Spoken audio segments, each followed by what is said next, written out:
Christmas Eve, 1968. The Apollo 8 spacecraft has successfully completed its first 3 orbits around the moon. Launched from Cape Canaveral 3 days before, this is the first time that humans have ever traveled beyond low Earth orbit. On the vessel's 4th pass, the Earth slowly comes into view and reveals itself above the moon's horizon. Astronaut Bill Anders frantically asks his crewmates where their camera is, grabs the Hasselblad, points it towards the window, presses the shutter, and takes one of the most important photographs of all time. Earthrise. When the crew was safely home a few days later, they were asked about the mission. Anders famously replied, "We went to the moon, but we actually discovered Earth." What did he and his fellow crewmates feel in this incredible moment? In a study released just this past year, a team of researchers at the University of Pennsylvania examined the testimonies of hundreds of astronauts who had the opportunity to view the Earth from space. Their analysis uncovered 3 common feelings. First, a greater appreciation for Earth's beauty. Second, an increased sense of connection to all other living beings. And third, an unexpected, often overwhelming sense of emotion. The researchers believe that seeing the Earth from a great distance provokes someone to develop new cognitive frameworks to understand what they are seeing. They believe these astronauts were forever changed by this new view, this new perspective, this new visual truth. This feeling is commonly referred to as the overview effect. Only 558 people have ever been to outer space. 558 people had the opportunity to gaze down in awe, to wonder at our planet floating in an infinite sea of darkness. But what if that number were bigger? 3 years ago, I set off on my own mission to see if I could bring this feeling of overwhelming scale and beauty to many more people, just by using one small computer in my small New York City apartment.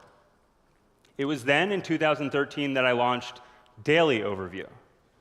Every day, I have used satellite imagery to create one expansive overhead view of our planet. More than 1,000 of these images have been created thus far, and more than 600,000 people tune in for this daily dose of perspectives. I create the imagery by curating photos from the massive archive of a satellite company called Digital Globe. They operate a constellation of 5 satellites, each roughly the size of an ambulance, that is constantly taking pictures of the Earth as they orbit at 28,000 kilometers per hour. Now, what does this mean? Each of these satellites is equipped with a camera that has a focal length of 16 meters. So that's roughly 290 times greater than a DSLR camera equipped with a standard 55 millimeter lens. So if we were able to attach one of their satellites to the roof of this theater in Oxford, we could take a picture of a football clearly on the pitch at the stadium in Amsterdam. That's 450 kilometers away.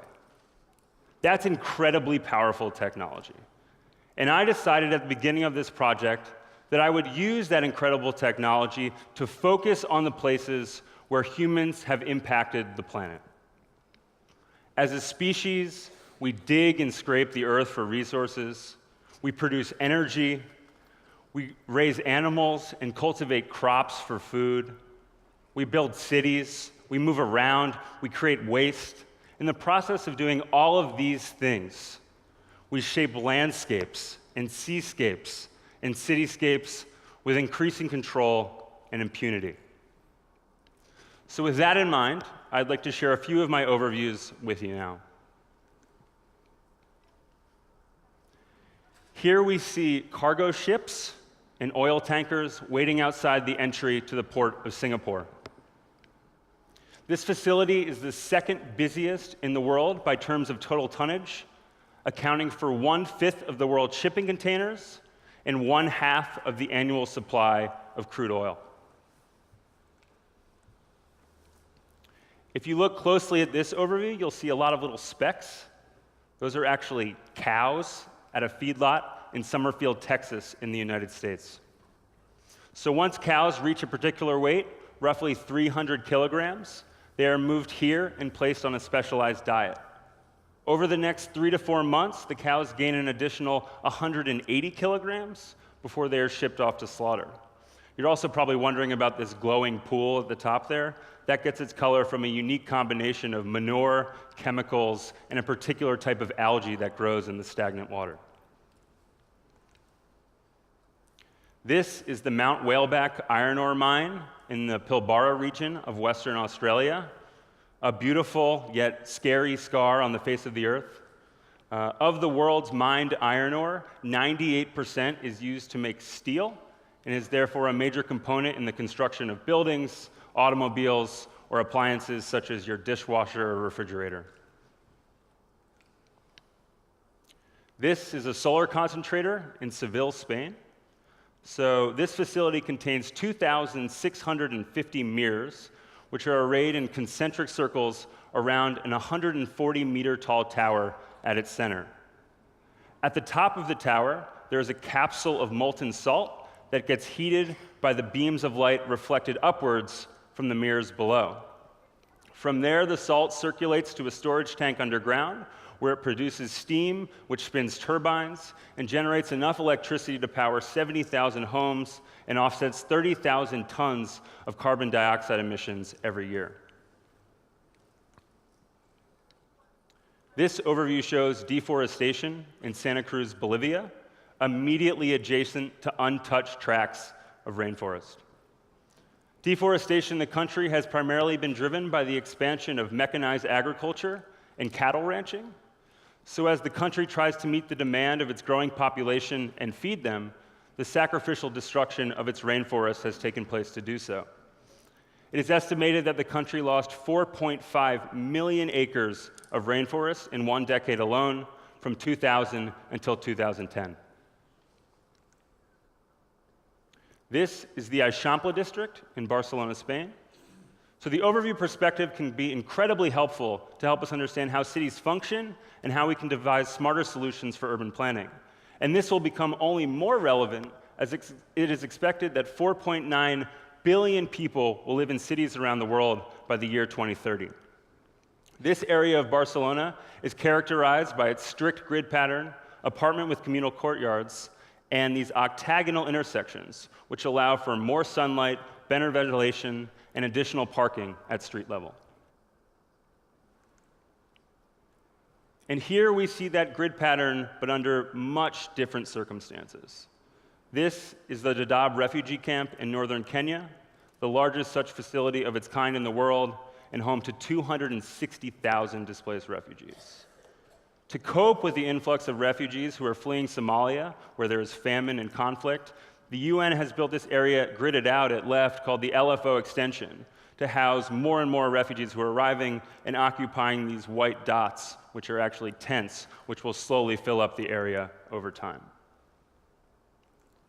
So, if you have one of these overviews, you have a moment in time. If we have two overviews, however, we're able to tell stories about changes in time. I call that feature of the project Juxtapose, and we'll share a few examples of it with you now. So the tulip fields in Netherlands bloom every year in April. So if we take an image captured in March, a few weeks before, and contrast it to one taken a few weeks later, we're able to watch the flowers bloom in this magnificent cascade of color. It is estimated that the Dutch produce 4.3 billion tulip bulbs every year. In 2015, 2 dams collapsed at an iron ore mine in southeastern Brazil, causing one of the worst environmental disasters in the history of the country.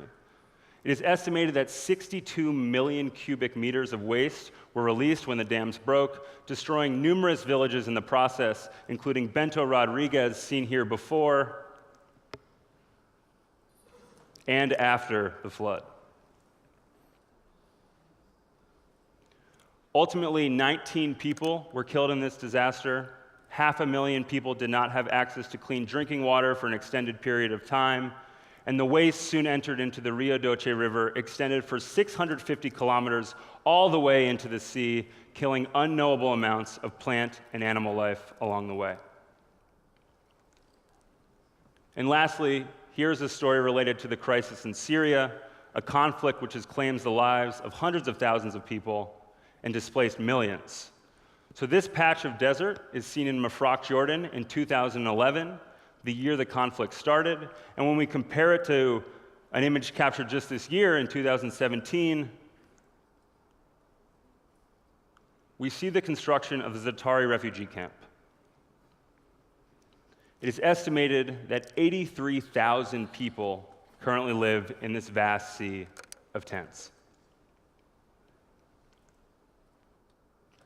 So, just as the astronauts of Apollo 8 watched the Earth rising above the lunar landscape for the first time, there is no way that you could have imagined what the places I just showed you look like from outer space.